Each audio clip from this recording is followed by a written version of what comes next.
7 phrases, 7 souffles, 7 clés et 7 dernières volontés du Fils de Dieu.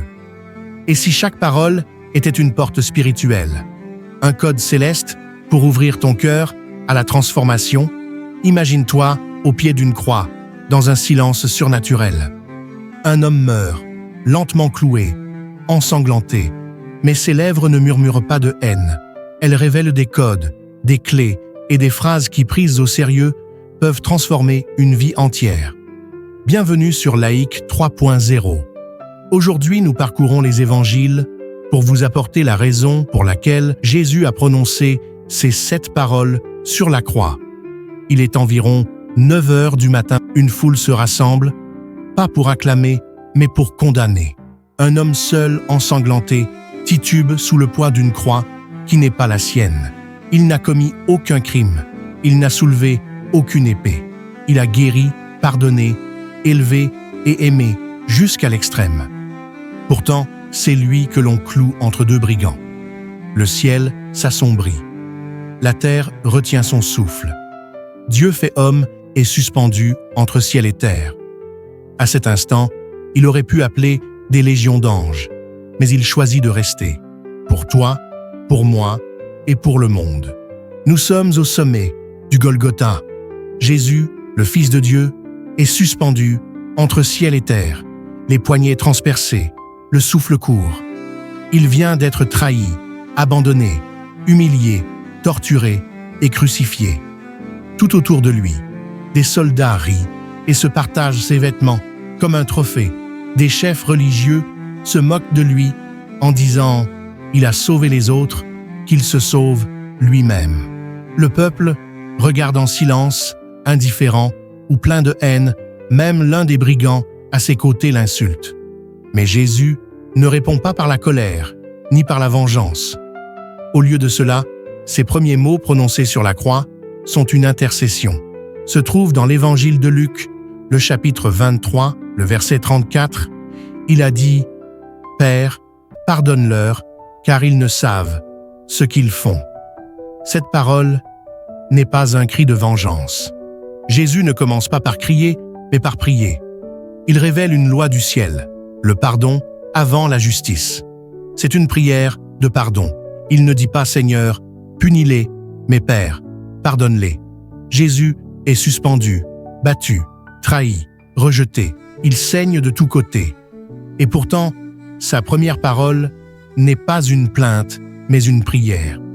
Le Christ prie pour ses bourreaux avant même de prier pour lui-même. Il ne dit pas « Seigneur, venge-moi », mais pardonne-leur. Le pardon ici ne dépend pas du remords de l'autre. C'est un acte d'autorité divine, une arme de libération spirituelle. Jésus nous enseigne que pour traverser la souffrance, il faut dissoudre le poison de la haine dès le départ. Quand on souffre, on pense d'abord à soi. Mais Jésus pense aux autres. On aurait crié « Pourquoi moi ?» Mais lui, il dit « Pardonne-les ». Il nous apprend que la grâce commence là où la douleur n'éteint pas l'amour. Ton pardon a plus de pouvoir que ta colère. Celui qui pardonne ne devient pas faible, il devient libre. Parce que la croix, ce n'est pas la condamnation, c'est la libération. Tu veux guérir? Commence par pardonner et libérer ceux qui t'ont blessé. Le pardon est la clé du royaume, et Jésus te l'a laissé en premier. Même pendu, il libère, il rachète. Il protège même ceux qui le tuent. Qui dois-tu encore pardonner? Tu ne peux pas ressusciter si tu vis encore dans la rancune. Le pardon n'est pas une faiblesse, c'est une arme surnaturelle. Écoutez la voix du Seigneur, dans Éphésiens 4.32. Soyez bons les uns envers les autres, compatissants, vous pardonnant réciproquement, comme Dieu vous a pardonné en Christ. 3 croix, 3 hommes, 3 destins. L'un blasphème, plein d'amertume. N'es-tu pas le Christ? Sauve-toi toi-même et nous avec. L'autre, soudain touché dans son cœur, prend la défense de Jésus. Ne crains-tu pas Dieu? Nous recevons ce que nous méritons, mais lui n'a rien fait de mal. Et dans un acte de foi pure, il dit simplement « « Souviens-toi de moi quand tu viendras dans ton règne. » C'est alors que Jésus prononce la deuxième parole. C'est une promesse bouleversante. « Aujourd'hui, tu seras avec moi dans le paradis. » Jésus ne demande rien, il offre tout. Le brigand à droite, dans son dernier souffle. Il reconnaît le roi, il ne prie pas longuement, il ne fait pas de promesses. Il dit simplement « Souviens-toi de moi. » Et Jésus lui répond « Aujourd'hui, tu seras avec moi. » Pas demain, pas après le jugement. Le ciel s'ouvre pour un criminel. Pas après des années d'église, pas après un baptême, mais dans un acte de foi sincère, au bord de l'éternité. Le ciel est plus proche que tu ne le crois. Tu crois qu'il est trop tard? Regarde ce brigand, il est devenu le premier à entrer avec Jésus dans le paradis. Le passé ne détermine pas ta destinée. Une seule parole sincère peut t'ouvrir les portes du ciel. Même au bord de la mort, il est encore temps. Cette parole pulvérise la logique religieuse. Le paradis ne dépend pas du passé, mais d'un acte de foi authentique. C'est une porte toujours ouverte. Le brigand n'a plus le temps de se rattraper, mais il a reconnu le roi. Peu importe ton passé, il suffit d'un cœur vrai, d'une parole honnête, pour que le ciel s'invite dans ta vie. Tu n'es jamais trop sale, trop tard ou trop bas pour être sauvé. Le paradis n'est pas pour les parfaits, mais pour ceux qui reconnaissent leur besoin de grâce. Peu importe ton histoire, si tu lèves les yeux vers lui aujourd'hui, tu peux entendre cette même parole. Ouvre ton cœur aujourd'hui. La croix n'est pas une fin, c'est une porte. Ta position actuelle ne limite pas ta destination éternelle. La scène est bouleversante. Jésus est suspendu, souffrant entre la vie et la mort. Mais malgré l'agonie, son regard descend vers la foule. Il y voit sa mère, Marie, debout, le cœur transpercé. Et à côté d'elle, Jean, le disciple qu'il aimait. À ce moment précis, Jésus prononce la troisième parole. Jésus dit « Femme, voici ton fils », puis à Jean « Voici ta mère ». Même cloué, dans l'agonie, Jésus veille sur ceux qu'il aime et se préoccupe des autres. Il voit Marie, il voit Jean, il tisse un nouveau lien. Il confie Marie à Jean. Ce n'est pas une simple attention familiale, c'est un acte prophétique. Il crée une nouvelle famille. Pas de sang, pas de généalogie, mais un lien d'esprit. La croix devient l'acte de naissance de l'Église. Tu n'es pas seul. Même si la vie t'a isolé, Dieu t'a placé dans une famille spirituelle. Tu fais partie d'un corps éternel, un peuple céleste, une famille restaurée. À la croix, Jésus établit un royaume où le lien du sang est remplacé par le lien de l'esprit. Il fait de nous une communauté céleste. La croix, c'est l'acte de naissance de l'Église. Souffrir ne doit pas nous isoler. Jésus nous enseigne à aimer même en agonie, à penser aux liens humains. Là, il déclare symboliquement « Désormais, tous ceux qui me suivent sont liés, non par leur nom, mais par ma nature. Et toi, dans ta souffrance, tu n'es plus seul. En Christ, tu es inséré dans une famille éternelle, même si la tienne t'a rejeté. Le ciel est devenu sombre. Une obscurité surnaturelle enveloppe la terre. Le Fils de Dieu est suspendu entre ciel et terre, portant le poids du péché du monde. Et là, Jésus-Christ prononce la quatrième parole. Ce n'est pas une parole murmurée, mais un cri déchirant. « Eloi, Eloi, lama sabachthani » ce qui signifie « Mon Dieu, pourquoi m'as-tu abandonné ?» Ce cri est un code caché. Le début du psaume 22 qui finit en louange. Jésus n'a pas perdu la foi. Il montre que même le silence de Dieu fait partie du plan. C'est la phrase la plus troublante. Jésus, le Fils bien-aimé, crie l'abandon. C'est le moment où le ciel se tait. Lui, le Fils unique. Lui, la parole incarnée. Lui, le bien-aimé. Il expérimente l'abandon. Pourquoi? Parce qu'à cet instant, il portait tous nos péchés à lui seul.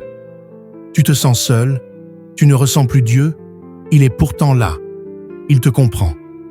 Le silence de Dieu n'est jamais vide. Il est rempli de grâce en préparation. Le cri le plus mystérieux.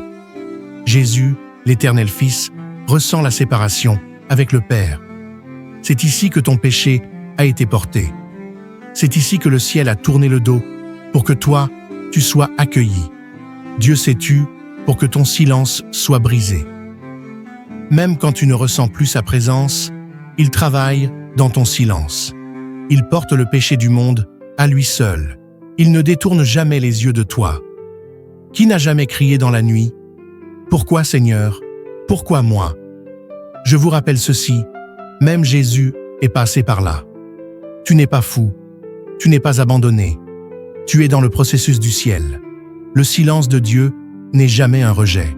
Quand Dieu se tait, il travaille. N'abandonne pas. C'est souvent la scène finale avant la gloire. Parce que quand Dieu se tait, c'est parce qu'il est en train d'accomplir. Jésus est suspendu à la croix depuis plusieurs heures. Son corps est épuisé, brisé, déshydraté. Il a perdu du sang. Il peine à respirer.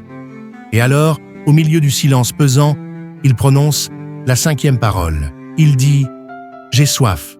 Une parole brève, mais pleine de sens. Jésus, le Créateur des océans, dit « J'ai soif ». Mais de quoi ? Pas d'eau, pas de vin.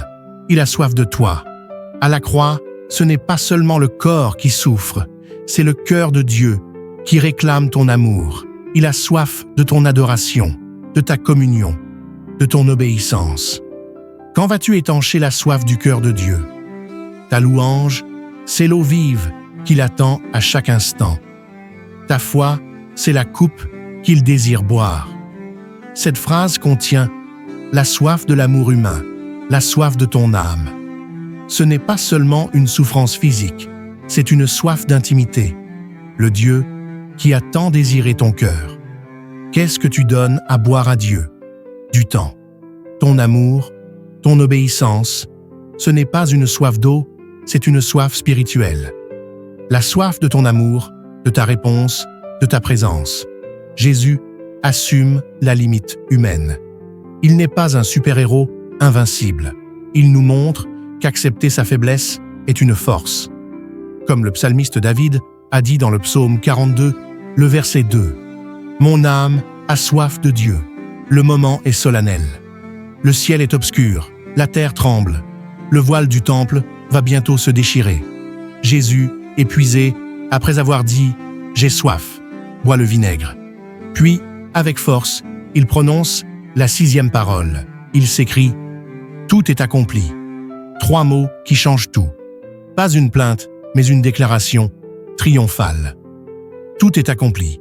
Jésus n'a pas dit « c'est fini », mais c'est accompli. En grec, tétélestai, terme juridique, commercial, veut dire « tout a été payé ». Le contrat du salut et le plan de Dieu est scellé. La dette est payée. Le plan est achevé. Le prix est payé. La dette est annulée. Chaque prophétie est accomplie. Chaque malédiction est brisée. Le diable a perdu. Le péché est vaincu. La mort est désarmée. La défaite apparente est la plus grande victoire céleste. Jésus ne subit pas la croix, il la conquiert. Et toi, tu es libre. Marchez comme un vainqueur. Vis comme quelqu'un pour qui tout est déjà accompli. Vis comme un enfant du royaume. Vis comme quelqu'un de libéré. Marche comme un vainqueur. Parle comme un héritier. Aime comme quelqu'un qui a été racheté. Tu n'es pas en train de chercher la victoire. Tu vis depuis la victoire. Car ce que Jésus a accompli, aucun démon ne peut le défaire. Tu n'as plus à porter ta honte, ta condamnation, ton passé. Ton histoire commence là où le combat de Christ s'est terminé.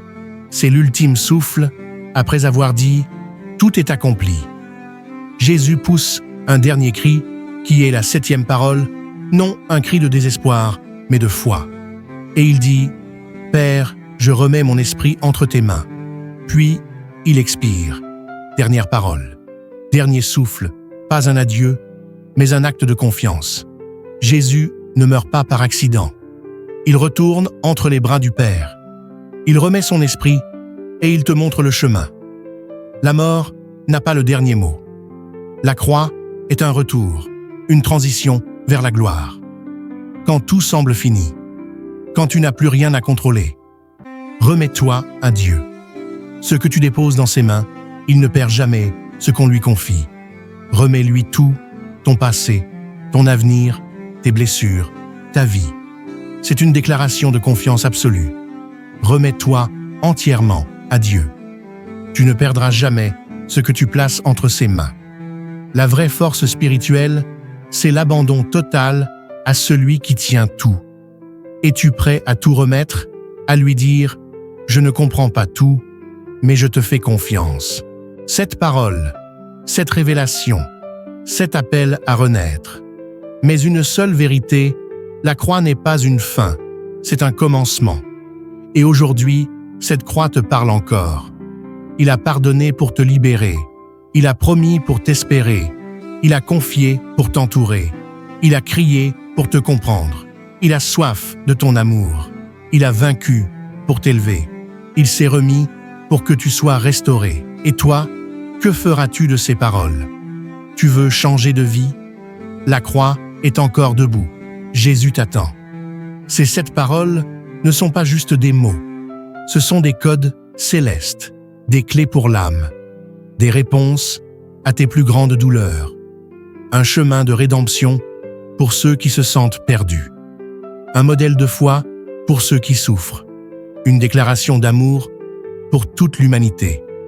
Si ce message a touché ton cœur, si tu veux franchir cette porte comme le brigand à la croix, alors prie avec moi, Seigneur Jésus, je t'ouvre mon cœur.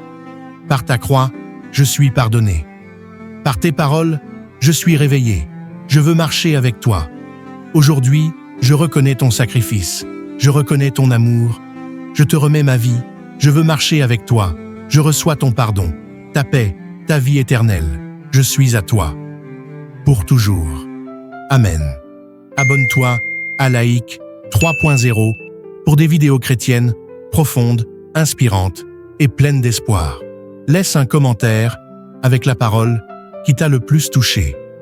Partage cette vidéo avec quelqu'un qui traverse un moment difficile.